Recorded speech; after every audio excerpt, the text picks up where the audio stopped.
the German Focke-Wulf 190 first appeared in 1941, it quickly established itself as the dominant fighter on the Western Front. The RAF desperately needed a replacement for the Spitfire Mark V, but there was clearly no time to develop an entirely new fighter. Fortunately, Rolls-Royce had just finished work on a next-generation power plant, the Merlin 61, which could be readied for service with a minimum delay. This engine featured a new two-speed, two-stage supercharger, which boosted the Spitfire's maximum power and the altitudes at which that power could be maintained. The resulting aircraft, the Spitfire Mark IX, exhibited vastly improved performance and was considered by many to be the finest Spitfire of the war. The aircraft you see here was powered by a Merlin 63, which had a maximum rating of 1,650 horsepower.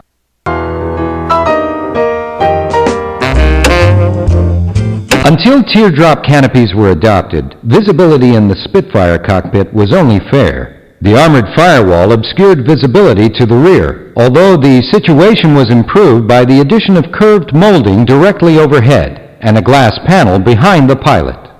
For both American and German pilots, perhaps the most unusual object in the Spitfire cockpit was the ring-handled flight stick, a feature unique to British fighters of the era.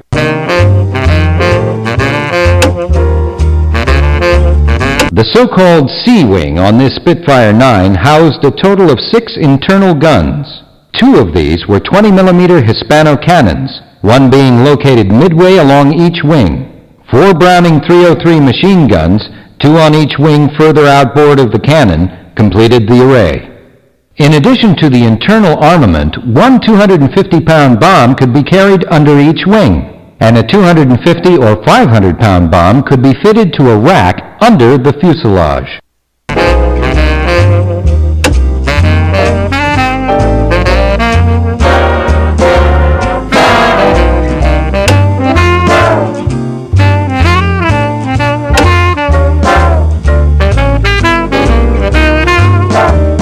The Lightning's twin-engine design allowed for a powerful array of firepower to be concentrated in the nose of the airplane. A single 20mm Hispano cannon was placed on the center line. Forming an arc over this gun were 4 50-caliber Browning machine guns, staggered so that the ammunition feeds and ejector chutes fell one behind the other. External stores were carried on 2 pylons, located between the fuselage and each of the engine nacelles. The P-38J could carry up to 4,000 pounds of bombs. With a slightly smaller bomb load, the Lightning could also carry 10 5-inch rockets under the outer wings. The Lightning's cockpit was generally thought to be roomy enough, though some pilots found the low canopy uncomfortable. Forward visibility was excellent, both in the air and on the ground. However, the booms and tailplane tended to obscure the pilot's vision in the lower rear quarters, a distinct disadvantage in air-to-air combat. The main shortcoming of the Lightning's cockpit was its inadequate heating system. This was not only a source of extreme discomfort for the pilot flying at high altitude, it could also cause frost to form on the canopy, which only made the pilot's visibility problem worse.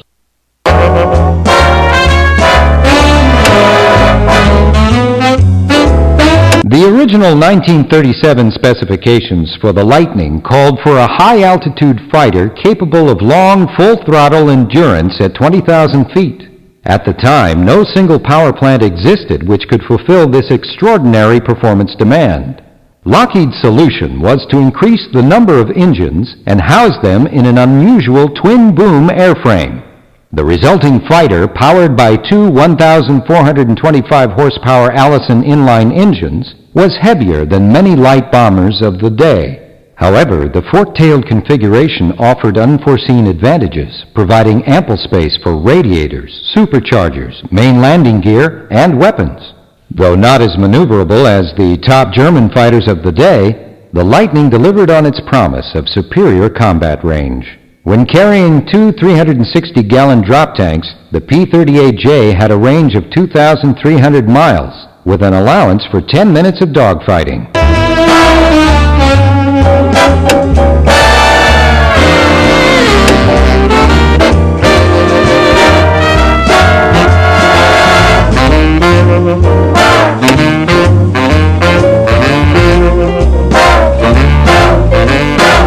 Despite a superb low-drag airframe and revolutionary laminar flow wings, the original Allison-powered Mustang was too slow to compete with German single-seat fighters, especially at altitudes over 12,000 feet. British test pilots suggested that the Allison be replaced by the same Rolls-Royce Merlin engine powering RAF Spitfires and Hurricanes.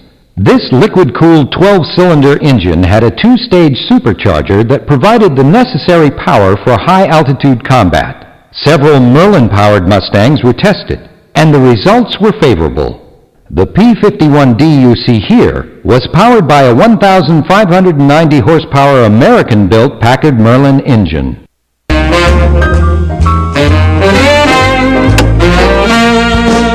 The narrow P-51 fuselage meant that the Mustang's cockpit was small for a U.S. fighter of World War II.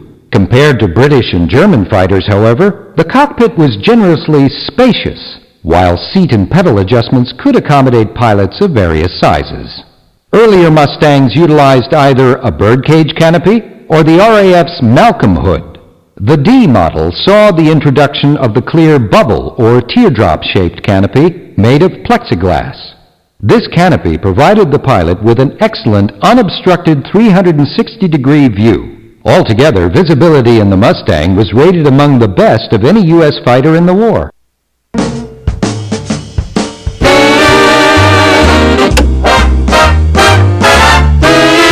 In early model P-51s, the thin wings forced ground crews to mount the airplane's 4 Browning 50 caliber machine guns on their side at oblique angles. This unusual positioning often resulted in jammed guns when maneuvering at high Gs. The problem was solved in the D model by thickening the wings, allowing the guns to be mounted upright.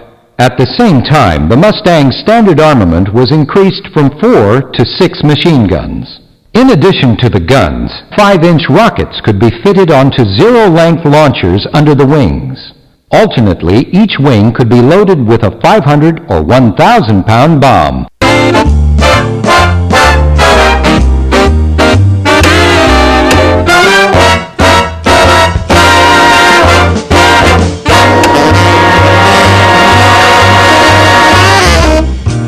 The P-47 was the only single-seat Army airplane to use the Pratt & Whitney R-2800 double Wasp radial engine. 73 inches long and over 52 inches in diameter, the R-2800 weighed over a ton. The 18 cylinders you see here could produce 2,300 horsepower at takeoff. A two-stage supercharger gave the P-47 excellent high-altitude performance. However, by 1944, the Thunderbolt was usually relegated to the ground attack role. Here, the rugged double Wasp proved itself an invaluable asset. Whereas airplanes powered by liquid-cooled engines could be brought down with a single shot to the radiator, the air-cooled Thunderbolt was better able to weather the small arms fire and flying debris encountered at low altitudes.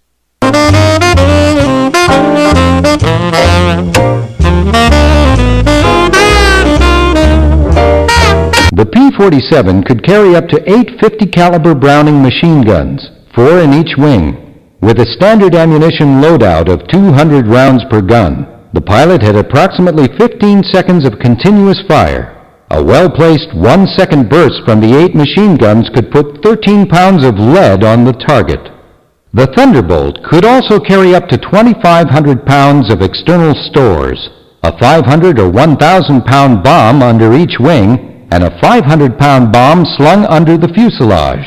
Alternately, the bombs under the wings could be replaced by 5-inch high-velocity aircraft rockets.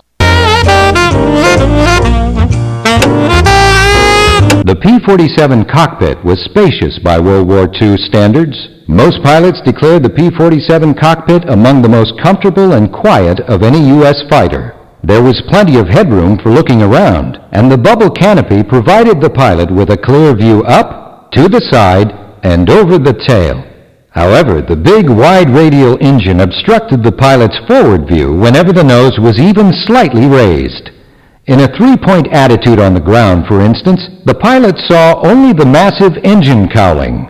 Taxiing had to be achieved by fishtailing the airplane to occasionally gain a forward view.